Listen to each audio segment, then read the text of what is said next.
Fis-26 Festival Internazzjonali tal-Bizzilla li din is-sena ser isir fl-Epoklava l-Kroazja mid-9 sal-11 ta' Settembru se jiġu esebiti l-isbaħ eżempji ta' bizzilla miċ-ċentri kollha tal-bizzilla Kroati kif ukoll bizzilla minn 7 pajjiżi Ewropej differenti.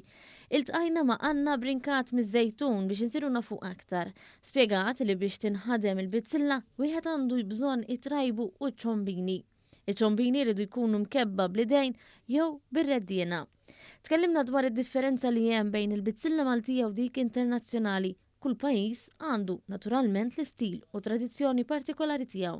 Il-bizzilla Maltija tinħadem bit-trajbu waqqaf, f'pajjiżi oħra jinħadem mod differenti. L-Ispanjoli nixbħuhom ukoll, hemm postijiet oħra bit-trajbu minn dut. U koll jinħadem u koll fuq iċ-ċatt, fuq xaqqa u ċatta u jinħadem fuq iċ-ċatt. Aħna Malta nibdew minn fuq u nispiċċaw minn isfel, il-bizzilla tagħna tintaraf bil-festuni. Din se tkun l-ewwel darba li Anna Brinkat ser tirrappreżenta l-Bizzilla Maltija fil-Festival Internazzjonali tal-Bizzilla.